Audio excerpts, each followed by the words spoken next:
You're listening to Combat Radio with Ethan Dettenmeyer, right here on LA Talk Radio. All right, welcome back. We are having a few laughs with Disney legend Bob Gurr, the man who put together, if you enjoy the ride, the Haunted Mansion, the monorail, the submarine ride, the Matterhorn, this is the guy that built it, along with the dinosaurs in Jurassic Park, Godzilla in the rather god-awful Godzilla movie, but the Godzilla was cool. Right. And then, of course, you know, the man who made Pirates fun at the Treasure Island Resort Casino for Steve Wynn, sinking and raising pirate ships and blowing everything sky high. Pilot, designer, man of epicness, Bob Gurr, joining us yet again. So he's also a bit of a, what do you call it, masochist in a sense, where you keep coming back here? You could call it that, but to me it's very, very entertaining because this is the only room I've ever been in where people come and go, you have no idea who they are, and then after you leave, you find out really who they are. And I say it constantly, I have no idea who anyone is either. I show up and I'm like, oh, yeah, good to meet you, let's do a show. And right. that leads to all sorts of radio greatness. But also joining us for this round of the conversation, two of our favorites, two very, very gifted individuals. A good friend of ours, Platt, from everything from Shelf Life to The Call to Scandal, which my wife loves that show. I can't stand it, but really I know women love it. I think it's like General Hospital. It's a storyline out of General Hospital, 1985. But you know what General Hospital you were watching? But I got it. Well, I was watching obviously a pretty good one. Oh yeah, if you want to compare it to today's Scandal ratings. But truth be told, though, great performer and I would say a bit of a producer too. You guys have done your own. Yeah, we have our own production company, and so we're always creating content as we go. And you're here with one of our heroes, Yuri Lownethal, of Ben 10, Young Justice. My kid actually was sitting right next to you and didn't realize who you were until a moment ago. That's the magic of voiceover stuff. You know, nobody knows what you look like. We fly incognito. She pointed it out last night. She goes, we were watching an episode of Young Justice where the prison break with like Icicle Jr. and she goes, yeah, that's your friend. You know, she reads the credits now because she, you know, and I was like, yeah, how about that? You know, he's not just Lagoon Boy. That's right. He's also the villains. I know. You know, tough being you, man. Tough being Yuri Lowenthal these days. I'll tell you, not so much. Although it's funny, you know, we say that nobody ever recognizes, and we were at Disneyland yesterday. We were, and we were on sampling, the Haunted Mansion. Sampling your stuff. We were there yesterday. No. Oh, get out. We got to stay in better contact. And I was with Bob there Monday. That was the day to be there. That would have been the day to be there. Yeah. So go ahead. I didn't mean. So you're at Disneyland. No, we're on our way out of the park. And somebody yells, "Tara!" and recognizes her. You know, it does happen occasionally. It does happen very, occasionally. very infrequently. Nice. Only if you're at Disneyland, because it's the place where everyone's happy. We went to the Haunted Mansion yesterday. It's one of my. You know, when you go, there are certain rides you have to. Yeah. You know, each person has their own. Because we have to get some hitchhiking ghosts. I mean, if you don't do that, your day is not complete. Right. Plus our other friend, voiceover legend Corey Burton, is the guy you hear off the top. So it's. I see how you guys are. Now we've met Bob. Yeah, so the circle is complete. I rode Haunted Mansion with Bob Monday, and I was screaming at the top of my lungs. I was terrified. I was like, "This is so crazy! Get me out of here!" But he was just explaining that for charity, they did a thing where they shut the ride down and did a dinner in the hallway leading up to the ride, and he was they replaced the cemetery watchman with him. He was the guy with the lantern and the. Oh, you are shaking. Well, see, Bob's a bit of a trickster. You got to keep your eye on Gurr. Okay. Right. You know, you got to keep an eye on him because he's very rascal-like. You know, I can tell. But from here. You know, it's funny because we were having lunch Monday, and he sits back and he goes, "You know, I got my start delivering newspapers during the war. Was it during the war or during the Depression?"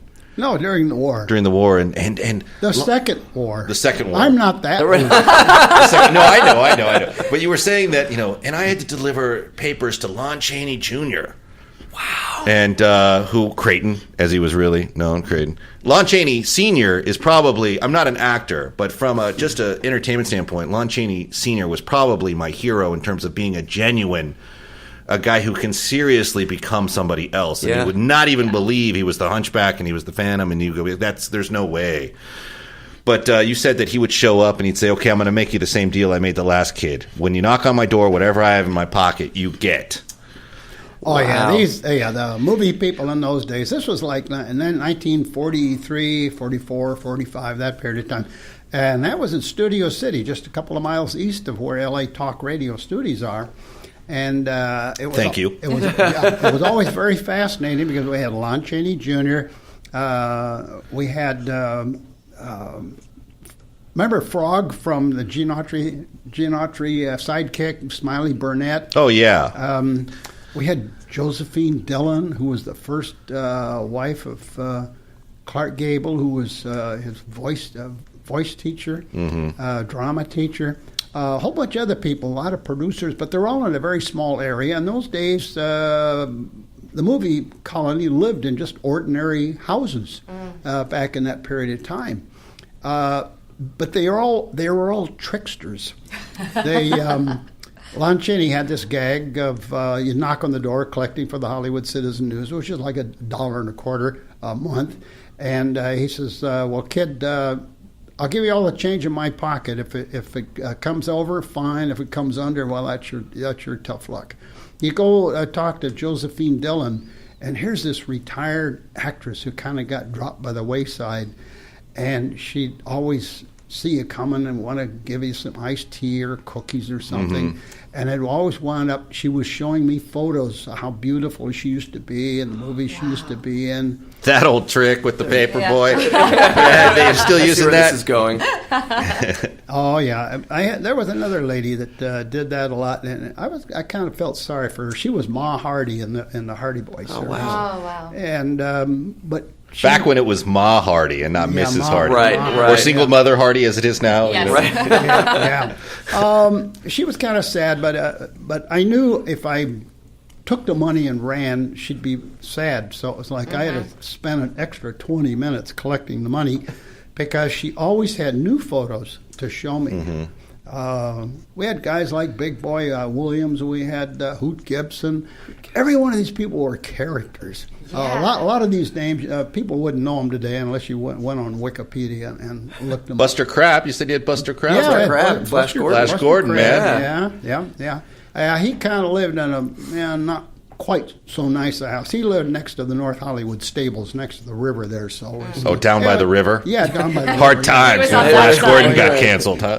Yeah, in North Hollywood and Studio City, we had actual real rivers.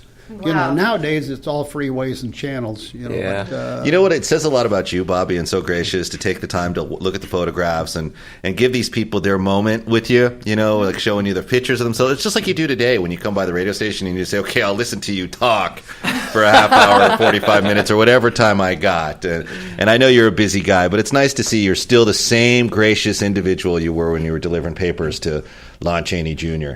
And he's a guy who, like yourself, he enjoyed a cocktail once in a while. A little more than I think you enjoy a cocktail. I mean, he was known for really being a connoisseur and cheap vodkas.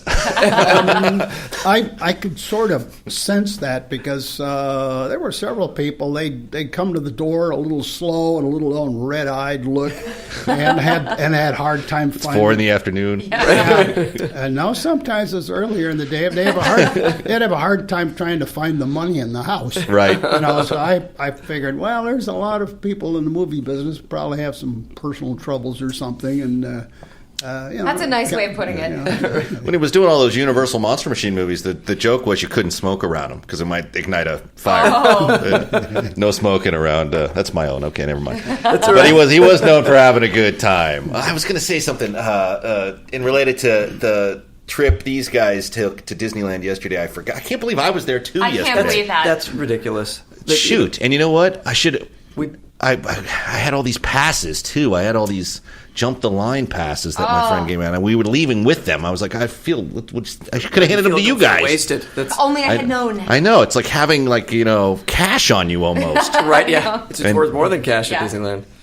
So you guys were doing Haunted Mansion, and We did Haunted Mansion. any other rides that We Bob did may have had a hand Soarin', in? California. Did you do California? Soarin'? California Soarin'. No. Yeah, that was Tara's first time doing I California don't do Soarin'. particularly well on rides. I get a little, I don't know, I have a hard time with Crazy? movement. Yes, I get a little crazy. So I Goes have a a little little bit of a bonkers. hard time with movement. And so things like Haunted Mansion where it's omnimovers, is that what they're Yeah. called? Those are better for me because it's just constant. Whereas if it's really shaky, I don't do so well with my inner ear. And so I was being very brave. And so we did Haunted Mansion. We did Soarin', California. California Soarin'. What was the one that Mike and We did Sully's- Mike and Sully. Mike and Sully. Mike and Sully Save the- the Day or yeah. something. The Yeah. monsters. Which these are like children's rides, Monsters, but Inc. I was very proud But of you have to myself. start somewhere. Exactly. Tara. You have to take Exactly. those steps. Okay, it's like Exactly. let's try this. It's a small world. Right. And I if wanted that goes okay. I know, but he gets so mad at me because I want to do It's a Small World every time. He's like, I will not listen to that song. That song drives me nuts. I'm sorry. Well, one of the designers of that has done this show a few times too, Rolly Crump, who also had a hand in the Tiki Room and Adventureland. Yeah. You know what I was going to say? I was going to ask you a question, Bob, not about the Brad Bird movie you're working on now, but what she's talking about with the Omnimovers, that's something you actually designed for that Journey Through Inner Space, right? The Monsanto's propaganda ride of where they go through, like that wasn't the same design. I mean, you're laughing, but I mean, that's essentially what it was. Like, well, I suppose if we take the sponsor's money and then we use it as the theme of a show, you could call that merchandising propaganda. Of course. Most people know the Omnimover from the Haunted Mansion, but the Haunted Mansion was actually the second time that we used that same machine. I think we got about a dozen Omnimovers in various iterations around the world at some of the Disney parks. We must find them all. But at the time, there wasn't anything that was a high-capacity ride where the viewpoint of the guest could be directed into the scenes. Usually, if you're in a vehicle, it was rigid and pointed the direction it was going, and then you had to move your eyes around. But people who remember the Monsanto ride, the gag there was that you were going to go in a microscope and you were going to be shrunken down until you were down as small as a nucleus of an atom. I want to go on this ride. It's gone. It's now Star Tours. Star Tours. That was there for quite a number of years, but it was the first time that you had a vehicle that you could sit in it and it was kind of captured you and had speakers right by your ears. And you could use a lot of imagination as the scenes that you were going through. And, of course, shrinking down into as small as a nucleus, the narrator had this strange voice. I'm getting smaller. Oh, I'm shrinking. Help me! They'll do the voices for you. So at that time, there were certain chemistries of life that were not made by Monsanto. They're made by other people. Sure. That were used on that ride, and folks would go in there and either toke up or sip. I'm sorry, what was that? What was that verb? Toke? To toke? That was the verb you used right now? And with the image, drop acid. With the imagery and the motion of the vehicle where it was moving around in different directions, people came out of there going, "Woo! I like this ride." Right. I just want to hear Bob tell stories for us time. Is that okay? Yeah, no, Bob, just tell some stories, would you? No. Hey, when I go into your house, like I said, you got that Mr. Toad's car. You got one of the original Mr. Toads really? in like your living room. And it's one Walt, we suspect, it's one of 12, so we suspect Walt had been on it a few times. Wow. When are you going to get some Omnimovers like around your dining table? Like everyone sits in an Omnimover for dinner? Turn to dinner. Yeah, we could just kind of turn, and then it can take us in front of the TV. And then it goes to the fireplace. Like yeah, where's the Omnimover contraption in your home? Well, there's a number of fans that you go to their house, and they've got they got Space Mountain vehicles, they've got people movers, they've got Skyway cars, Autopia cars. There's people that collect these things and restore them. Wow. Well, there's one guy down in Costa Mesa. He's got 2 people mover cars all rigged up so that the doors open and close, the roof opens and closes, and it has the spiel and the lights and everything. He has a little trailer that he takes it around to various displays. Bob, where do you get those? Is there a black market for Disney vehicles and Disney cars? A black market. Where can we get hot Disney parts? No, it's called a green market. Disney gets the money from selling these vehicles. Oh, well, that's good. At least it's not literally. What turned out back in the 80s, the fan clubs are growing at a rapid pace, and people were starting to collect things. And after a while, Disney saw that, we don't need to take this stuff to the junk pile. Right. We can sell it. That's so they would, like at one time, all the Mark 7 Autopia car bodies, we had, I think, 180. They sold them all. That's amazing. So they're making money after they've already made their money on them. Oh, yeah. And then people buy the car bodies. They build their own chassis. Sometimes they're gasoline, sometimes they're electric. And these vehicles keep on going. This one family down in Costa Mesa, people go out in the backyard and they have picnics in the cars. Oh.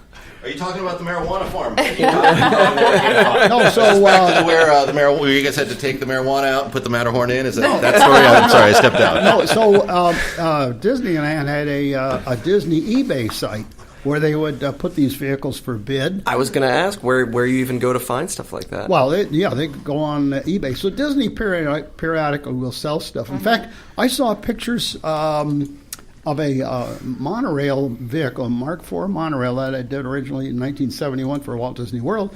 They sold the whole car, and I wondered, what in the world are you going to do with this? A guy bought it, and he's in a little town in Georgia. I saw that guy. Yeah. Really? I folled that. Yeah, go continue with your story. That's interesting. Yeah, I saw that. It was really aggressive. And this guy's got this, and he parks it at a little historic railroad station. It's on a truck trailer, but he's never bothered to do anything with it. But he's got it because he just likes it, and he just sits there and he looks at it. Wow, that's crazy. So he didn't build a little stand, like a little monorail type stand to sort of perch it on. It's just on the back of a truck trailer. He doesn't drive it around his yard like like a miniature track, so he can kind of take it around. Monorail. It's more of a Shelbyville idea. Very Simpsons. nice. Okay, I'm sorry. I knew you were right there with me. We're like that. I got it. But speaking of monorail stories, you got one of the best ones where you not only burned down half of Tomorrowland on a test run, but you took off with then Vice President Richard Nixon. Before the glow of Watergate illuminated him to the public. Like I said, just Bob, keep talking. Just keep talking. We'll keep listening. Oh, you want to hear the story about Yes, please. But Bob, can you tell it like you did at the campfire that one night, where you were bringing your Democratic leanings into the conversation? Can you get political just for a bit? Well, long story short, I had a chance to. Completely to get rid of Richard Nixon, so he could have avoided he could have avoided Watergate. So, no, that's not political. Nowadays when we build a new attraction, we test and adjust it maybe a year. Make sure everything's working right. Sure. But in the we appreciate that. In the early days, we were doing everything very, very fast. So this is the first monorail in America. And I'm not a licensed engineer, and I'd never ever seen a monorail like that. But Walt wanted me to build it, and so we built it in 8.5 months. Whoa. And we put it down there 2 weeks before opening. We're going to open it, and we started to test it every day, and it broke down every day. But the day before the ribbon cutting, the train had only gone around one lap successfully. So I stopped it right where we're going to cut the ribbon. Right. Anyway, in the afternoon, there's going to be a 90-minute live black and white TV show, which means you don't do stuff with editing. This is live. Everything's got to work. Yeah. So I figured, okay, this train will be able to drive off. If it drives out of the scene and they got their shot, we're done. Here comes 11 o'clock in the morning, hot day. Oh, my gosh, here comes Walt Disney. Here comes some of our security. Oh, no, here comes Richard Nixon, Vice President of the United States. Oh, he's brought his wife. And his wife. Is that how you said it to me? How dare he? And his wife and those two bratty little girls. Damn these Republicans. And then they had about 5 serious-looking dudes with them. Sure. And had little triangular, little yellow and green emblems on their lapels. The Illuminati? Well, probably, but yes. These were the SS. Oh. Yeah, Secret Service, yes. Not the other SS. Not the other SS. I was about to say, I thought the war was over. Anyway, Walt wanted to show this train off because every time Walt had something nobody else had, Walt was so proud. His had a smile on his face and the eyebrows would go up. So it was very, very hot. So he says, I want to show the inside of the train to my friend Dick here. And so I went, give me a minute. I got to turn the air conditioner on so I get the train cooled down. So we get in the train. So we all get in the train and we got all introduced all the way around. And then Walt says, well, Dick, as you know, I drive the steam trains here because I like steam trains. But this new electric train, I let Bobby drive this because it's new. And then he says, and give him a ride. So I just drove off, didn't say a word to anybody on the radio, and in those days the monorail would leave the platform, make a right turn, then a left turn, come back down over the subride. Nixon could see that all of the Secret Service were on the platform, which meant none. Were on the train. None were on the train, and he had some very choice four-letter words describing the situation. And at that instant, I could see that I just kidnapped the Vice President of the United States. Well, the worst part was we had... You were in collusion, though, with Disney. Walt Disney. It was sort of his fault. Well, yeah. It was sort of his fault.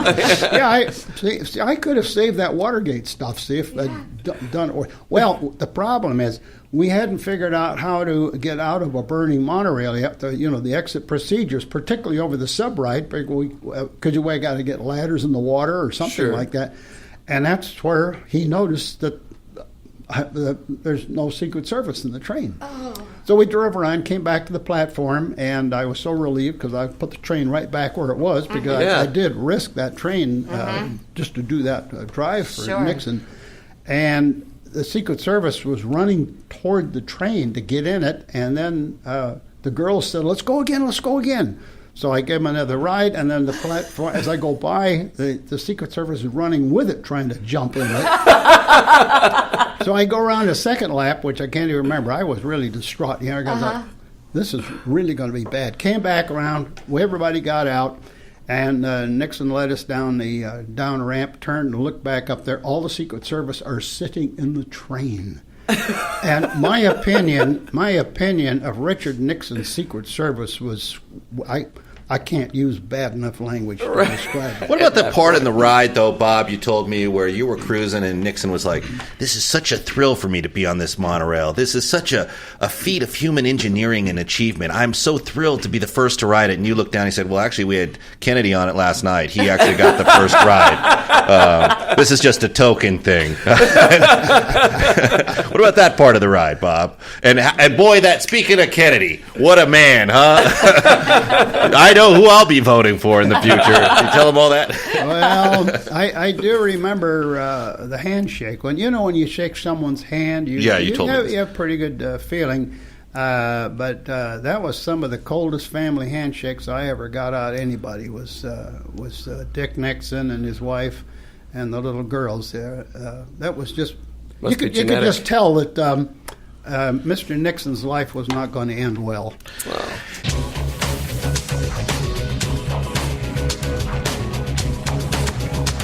You're listening to Combat Radio with Ethan Dettenmeyer, right here on LA Talk Radio.